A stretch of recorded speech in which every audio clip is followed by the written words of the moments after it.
Check your arm for goosebumps because Avery Johnson is going to have a huge year in 2026. You are Locked On Kansas State, your daily podcast on the Kansas State Wildcats, part of the Locked On Podcast Network, your team every day. Yes, welcome on into Locked On Kansas State, your daily Kansas State Wildcats podcast.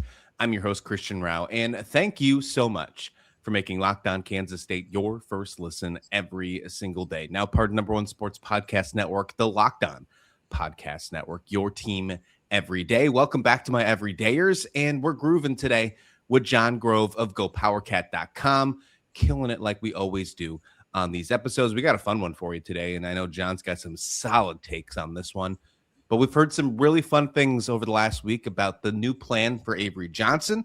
I want to dive into that one, and does he have enough supporting cast? And then at the end of this episode, Jon Grove's going to give you his thoughts on the 2026 schedule, because I think there are a ton of possibilities in 2026 for Kansas State. John, this is going to be an interesting season. There's no doubt about that, but I think we all know it all starts with Avery Johnson.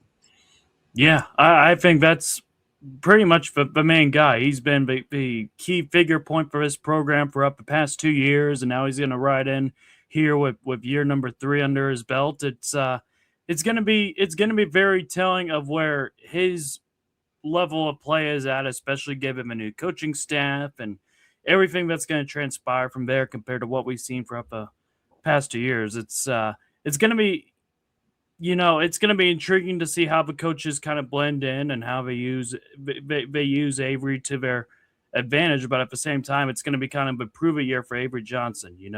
We've seen throughout his tenure, especially with the preseason expectations, even ESPN mentioned before the Iowa State game that he was a Heisman candidate. He was going to get some draft attention. We just haven't seen him take that next step just yet.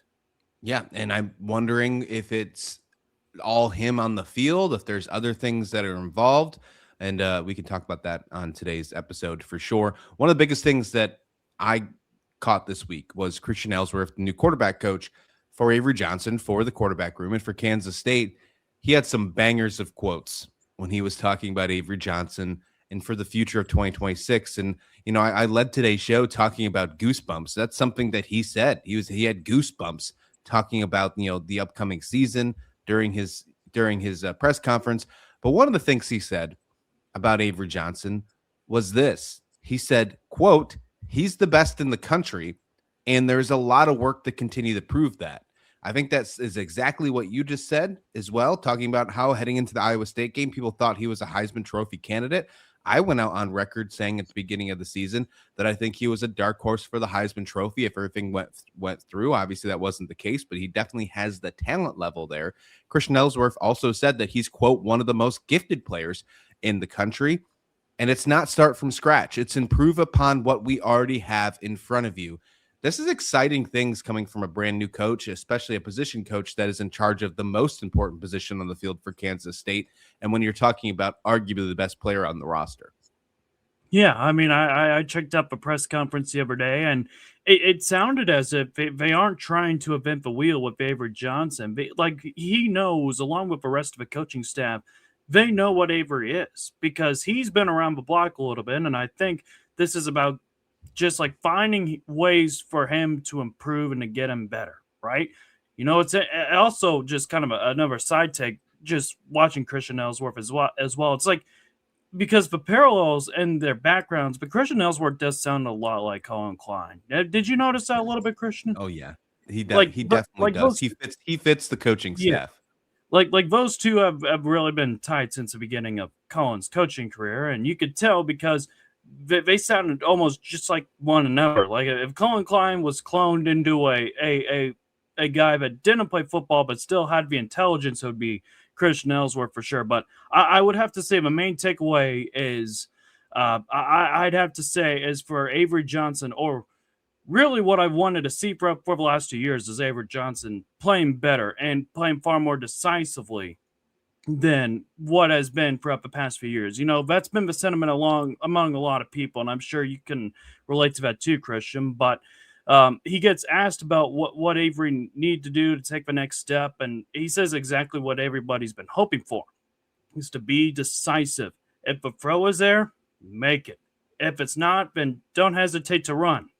All right, because he's got the speed to make something happen. And what's even more encouraging about this new step as well is that the hope that they can finally get the mindset ingrained into Avery. There are a few moments where there's clearly a lane for 7 easy yards, where Avery Johnson at times took it, but I also had a lot of times just slid down and didn't do too much with it.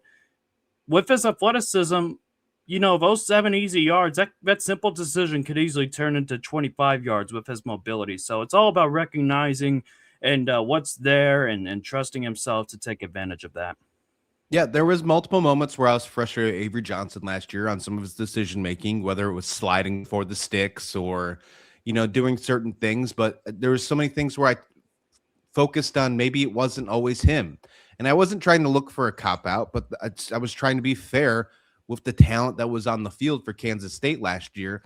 And a lot of blame went towards Matt Wells, the offensive coordinator. And I think when you look back in hindsight, I still feel like that is the right way to think about this. Colin Klein spoke on another podcast, KCSN, I believe it was, just earlier this week. And he talked about the adjustments that he's going to have for Colin Klein. And one of the biggest things he talked about was how excited and how impressed he was,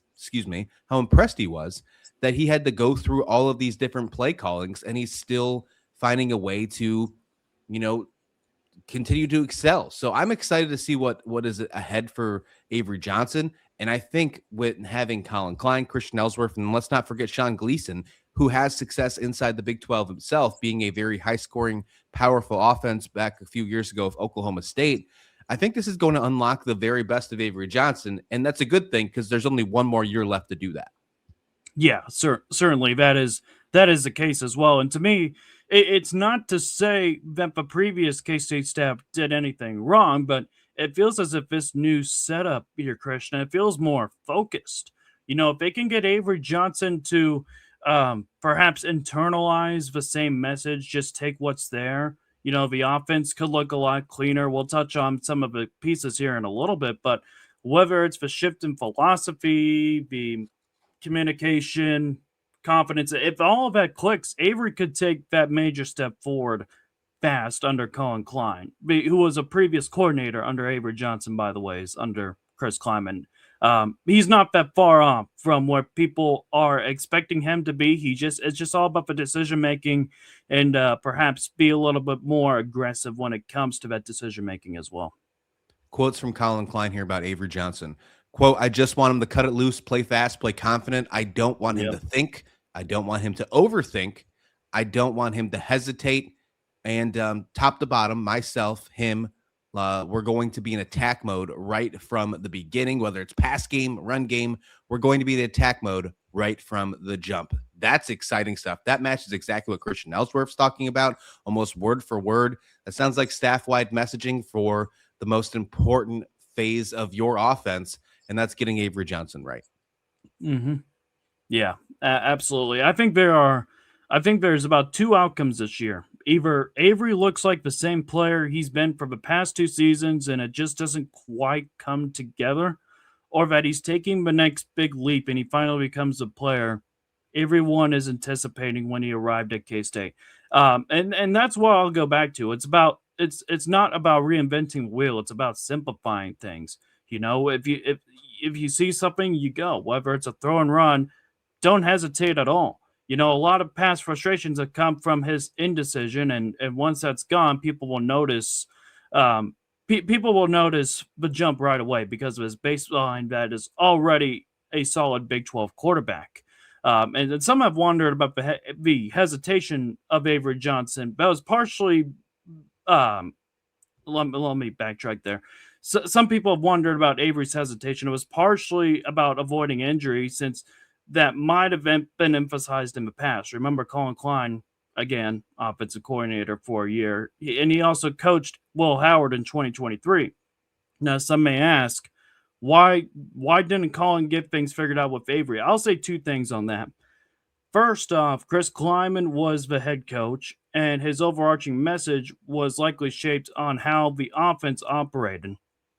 Secondly, you have Avery and Well. They were two completely different styles, and which is not a knock on Colin Klein. Look at what he did with Texas A&M and Marcel Reed. Marcel Reed went from being seen as kind of a raw player, more maybe a little bit inaccurate athlete, to playing well enough that people were mentioning him in the Heisman conversation late in the season until things unraveled in the playoff games. So it's very much possible. Again, there's so many alternate avenues that you could take with Avery Johnson. It'll be very fascinating to watch during spring ball and even before the season approaches. Yeah, spring ball is right around the corner. How fast did this come? I am so excited that we are about to be right back in college football season. Perfect time for that too, because it hasn't been the greatest, winter for Kansas State, at least in the eyes of covering sports. So I am excited to see Kansas State football back on track. But look, you can be excited all you want about Avery Johnson. I think it's completely fair because I am through the roof about what this coaching staff has said and what is expected, and the optimistic views of Avery Johnson are huge right now. But I think the question still remains: does he have the staff, the support staff on the field to keep him successful? We'll talk about that next right here on Locked On Kansas State.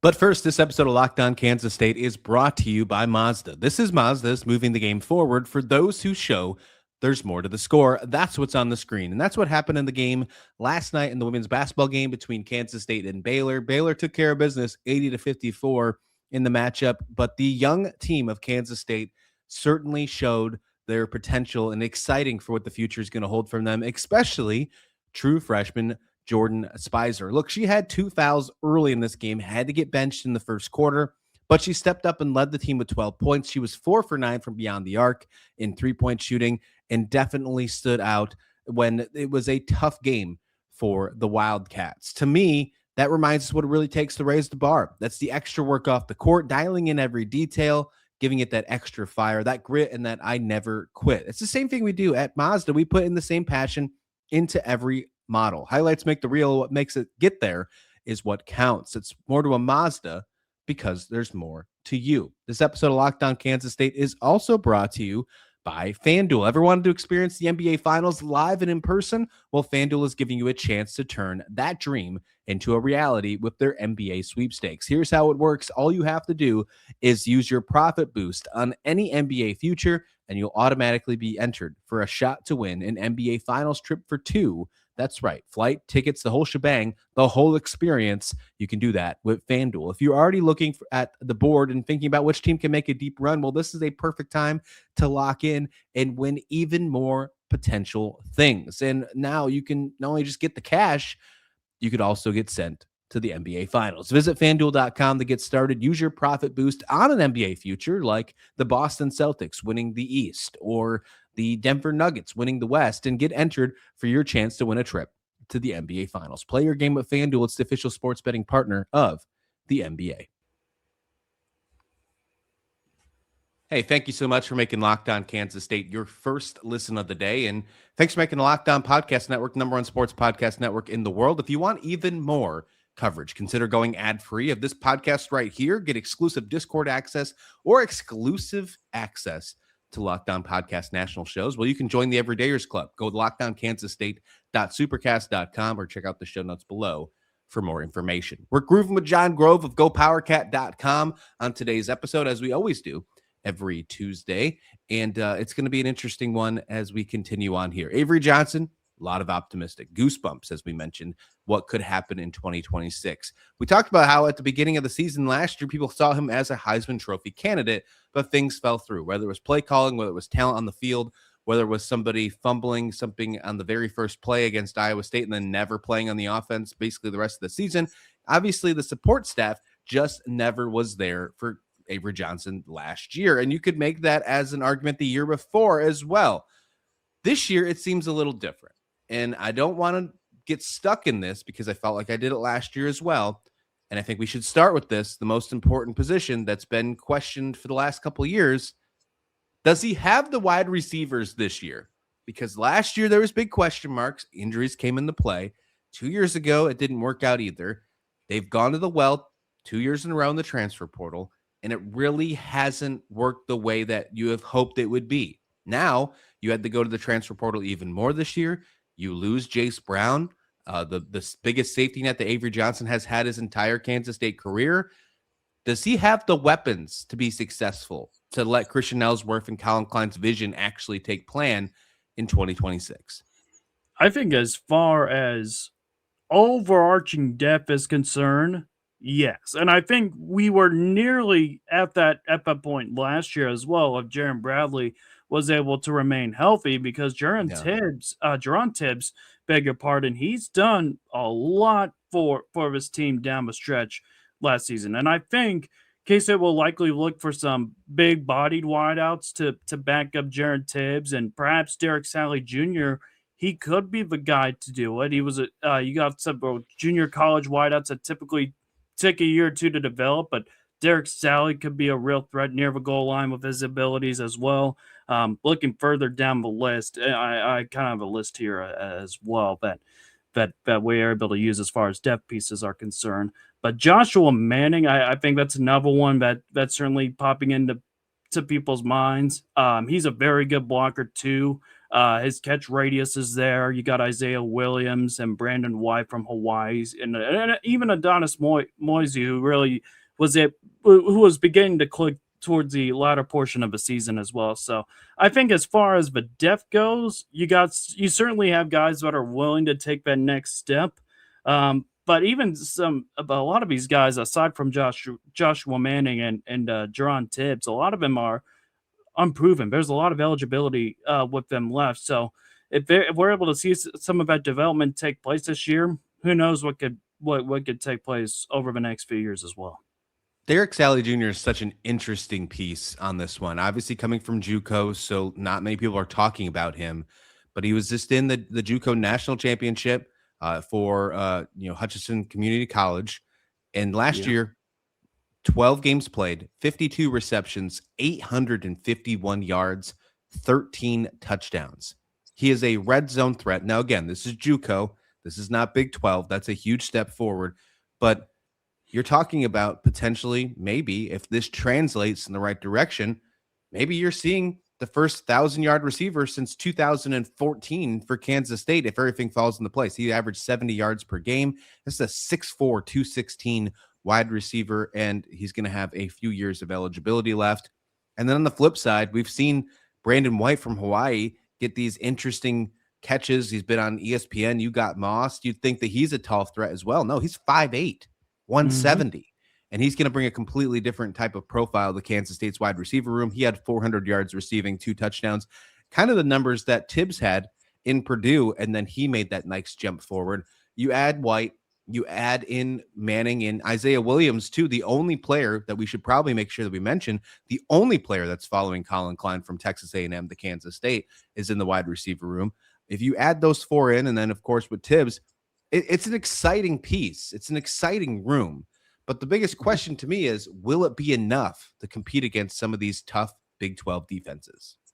Well, touching on Williams a little bit, he worked on the outside and in the slot for Texas A&M, but you also got Jerron Tibbs and Joshua Manning that'll likely be on the outside. So, I'd expect for Isaiah Williams to see a majority of snaps lined up inside.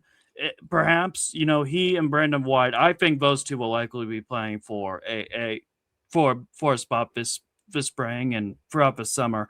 I'd probably say, much like Isaiah Williams, Brandon White, he spent the majority of his season out wide for Hawaii. I believe it was out wide for Hawaii. He made a lot of these out routes and towards the corners and stuff like that. But whoever adjusts the quickest should walk away as the starter as well. But I'd also be foremost as well, because we keep talking about the tight ends and the wide receivers. Dang it, I kind of blew it there for a second. But the wide receivers that Avery Johnson perhaps has in his arsenal. Let's not forget Brian LePeck is back at the tight ends coach. He is certainly going to use his tight ends to his capabilities as well, whether it's Garrett Oakley or Lincoln Cure, maybe Will Anisu gets some additional reps as well, some receptions after what it felt like last year. A lot of guys dropping catches everywhere. I think we're going to see a much improved tight ends unit this upcoming year too. We saw Lincoln Cure line up more wide receiver, more in a untraditional Yeah. tight end view last year. I think it was just basically to get them on the field. And of course, because of the injuries to the wide receiver room, especially towards the end of the season, do you see that happening again? Or do you see Lincoln Cure maybe taking more of a traditional tight end route now that they've added these wide receivers to the room? That's a good question. That is a very good question. I lean towards the latter. I mean, he has the skill set to take both positions as far as I'm concerned, but he has the potential to be a true game changer as a sophomore. I think last year was getting your feet within the system, and I wasn't expecting to take that first step throughout this season, but if there's any time to do so, it'd be this 2026. And then, of course, when it comes to the running back room, let's just add all the skill positions into this conversation. Dylan Edwards was the biggest what if, I think, of last year, because everybody thought that, the Dylan Edwards experience was going to help Kansas State rise to where they need to be. After the injury to Iowa State, we heard about it for a couple weeks in a row from either Matt Wells or Chris Kleiman that the offense was planning on running through Dylan Edwards. That obviously didn't work. But Joe Jackson had a huge breakout second half of the season, breaking records of Darren Sproles. You know that's absolutely important when that happens. What overall is your take of this running back room? It seems interesting. You bring in Rodney Fields of Oklahoma State, which we're going to talk more about later on this week. Cody Stovall of Lockdown Oklahoma State is going to join me on a conversation to talk the offense because so many ties with the Cowboys and Kansas State on this new transfer portal. And then you bring in Jay Harris from Oregon, who scored a touchdown in the college football playoffs. Wasn't one of the top running backs, but he scored one, so he got some college football playoffs experience.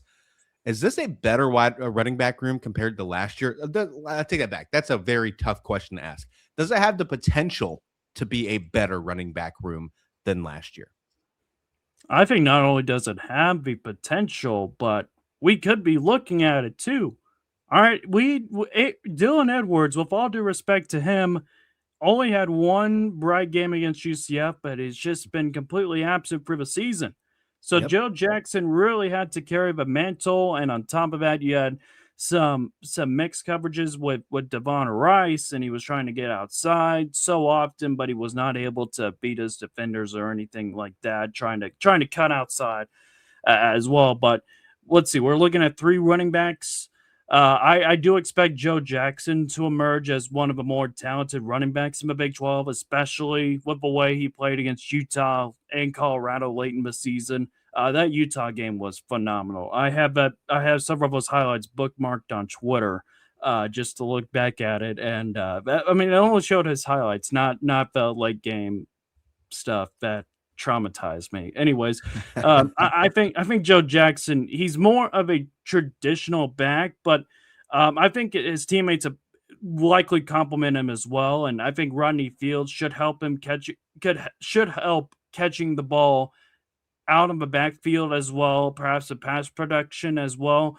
Jay Harris, who's listed at 224 pounds, he could serve as kind of a good lead blocker and be more of a bruised and short yardage situations kind of guy like DJ Gittens was in his first year. So he had a pretty solid block grade as well per Pro Football Focus as well. So you got three solid guys there, but I do expect to see getting some reps. But to answer your question, I think the stability more so is there instead of, well, you got one guy, you got a star, but he did something in Ireland, and he because of that he sit out for the rest of the season except for one game, and that led to your number two running back getting the mantle throughout the season. I don't think we're going to see any of those kind of shenanigans or distractions catch this K-State team off guard at all. That Joe Jackson game, 293 yards, obviously breaking the single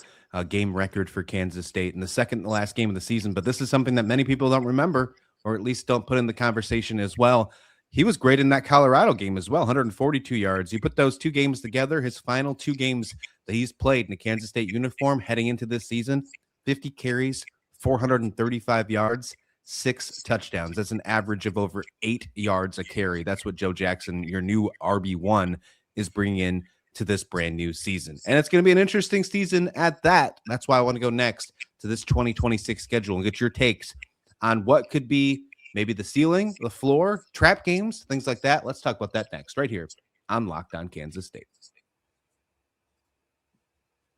But first, this episode of Locked On Kansas State is brought to you by Indeed. Workplace chaos, deadlines stacking up, inboxes overflowing, and the one position you have to fill is still sitting open. Whether the pressure's on and you need to get the right hire, this is a job for sponsored jobs. Indeed sponsored jobs helps you reach the people who actually fit what you're looking for, whether that's skills, experience, or location.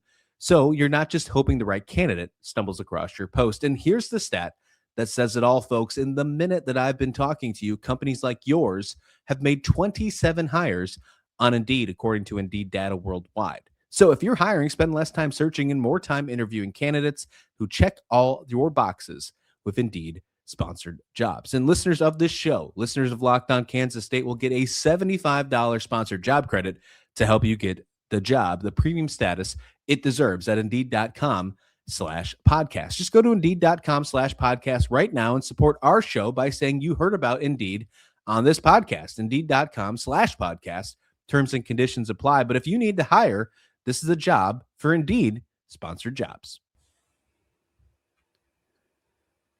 Welcome back to Locked On Kansas State. We're grooving with Jon Grove of GoPowerCat.com, and the 2026 schedule is interesting for Kansas State. So interesting that I'm throwing my mic in the air. Did you see that? I caught it. It was like a nice little arrow. Maybe a Steven Tyler. That was what it was. I maybe I should put one of those things on around my microphone there because I caught it. It's really impressive. Overall, though, this stuff right there. What's that now? That's some acrobatic stuff right there. I'll take it. You take it when you can. Colin Clyde's first year, 2026. I love this stat. I say it all the time when we talk about the schedule. He starts the season against Nichols the same way Chris Kleiman did. I feel like that's weird destiny. I don't know what it is. I like it, though. Very reminiscent. Yeah, I like it. It's like a Blades of Glory thing. It's provocative. It gets the people going. I really enjoy it.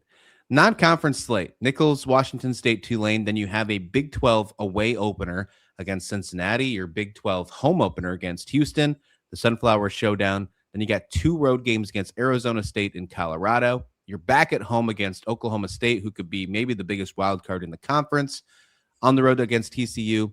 Back at home against Arizona for your final home game of the season, November 21st. And then Farmageddon, where it belongs at the end of the year, November 28th in Ames against Jimmy Rogers, coach year one against coach year one for Farmageddon. Take me through this schedule. What do you see as the floor, the ceiling, trap games? Just give me your takes on this. That's what I want to hear. So they also updated as far as where the homecoming game is, and it's going to be the KU game in mid-October. And just so happens that K-State has won every single homecoming game, I believe, since the 2011 season. So that's perhaps another streak that's in play there as well. But, looking at the schedule, I think as far as kind of a first year goes for Colin Klein, I think he kind of had a soft landing spot as far as this schedule goes. You got 5 out of the first 6 games at home, and even the road game. Yes, Nippert Stadium at Cincinnati is very difficult to play, but it's not daunting like going to Tempe, Arizona would be at night, or going to Provo, Utah at night. You're going to Cincinnati. And Cincinnati, yes, there was a better year under Scott Satterfield. They kind of dipped a little bit late in the season, and they're losing their quarterback as well as several other key prospects there. So we're probably looking at Cincinnati the same way as we were last year, as far as him being as far as Scott Satterfield being on the hot seat there. I also do like that K-State gets the tougher games at home with Houston and Arizona. I think those are the best 2 teams out of the Big 12 that are on K-State's schedule, but you also get them at home. Of course, Houston with Connor Wegman coming back. well coached, well-oiled machine under Willie Fritz, a guy who's always had K-State's number for the past few years, and perhaps might have been the linchpin of the fallout of a Chris Kleiman era as well. But that's your first conference game. That's also coming off of a bye too, and we haven't seen Colin Klein yet as far as coming off of bye weeks yet. So we'll see what happens there. Little bit interesting on Oklahoma State and Iowa State because you're looking at Christian, you mentioned a wild card in Oklahoma State. I look at Oklahoma State as far as a wild card for knowing, all right, you got the players there. We know those players. Oh, they came from North Texas, a high flying offense. We'll see how they're able to adjust to Big 12 play. That's where I see the wild card from their six. But I also look at a wild card six from Iowa State because you don't know what you're going to get. Every single player that was on Matt Campbell's squad from last year went to Penn State. And now you got a whole slew of guys, in like a complete new roster.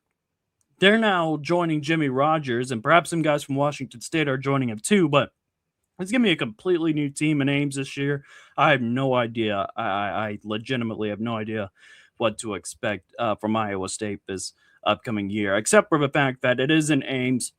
And it is a pretty daunting place to play as of late if you are a K-State fan. So, looking at the schedule, I would say definitely the top side of the upside, the first slate of games, you gotta win those. But I think at worst you got to be 5-1. But like that is about as good of a schedule as you could get. Tulane will likely have a little roster reset with what's his name going to Florida. John Summerall leaving Tulane to go to Florida. I don't know what to expect from Washington State either. Christian, I'm sure you got a little more on the. You're a little bit more known out there in the Palouse over there to give some takes on that as the season approaches. But I would say the first 6 games for sure are the manageable ones that you would want to come out of there like worst case scenario 5-1, and maybe I would take a 4-2 depending on Cincinnati and Houston. But I'd say those final few games, kind of where you have a stretch of Arizona State, Oklahoma State, TCU, and Arizona, I would say 4 out of those 5 games are really difficult. I think Colorado's on a downward path, and Colorado has a really difficult schedule to the point where I think they're going to be mentally checked out before they play K-State. So it's an intriguing schedule. It's an intriguing schedule, and I think you got a lot of favors that are working for you early on in the season, and we'll see how they come out of it late in the season as well. I think it'll be a battle of endurance, to say the very least. I'm going to give you an intriguing question to end today's show, and also it's going to be a question for all you folks listening as well. Drop in the comments at Locked On Kansas State. John Grove's going to give you the first answer to this one, though.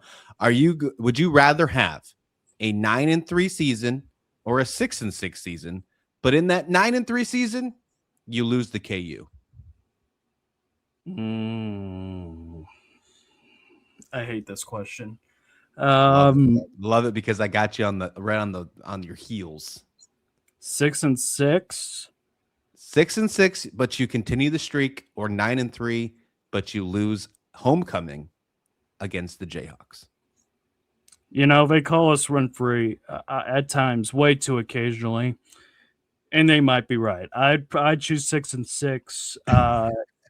Because I can't stand them. And the day that KU finally beats K-State, they're going to be insufferable like they are during basketball season.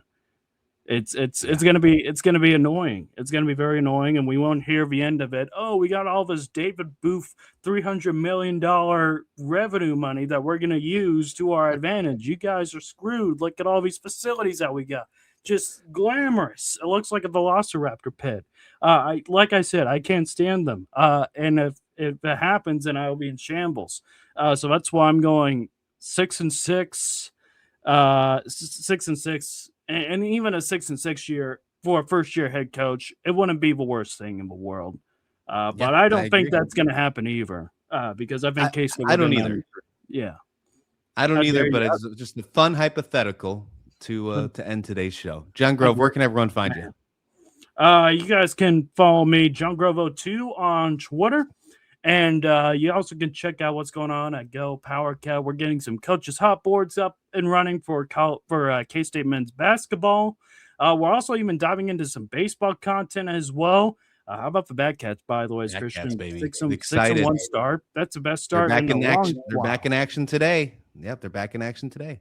How about that? So a whole lot of things going on at Go Power Cat, and catch all the fun that we have, including several videos that we'll be putting out and stuff like that. All the fun stuff for sure. Make sure you check them out over at gopowercat.com, and make sure you hit that. Come on back here, especially on Tuesdays, to hang out with myself and Jon Grove right here on Locked On Kansas State. Please like the video. Please subscribe. We'll see you back here next time, right here on Locked On Kansas State.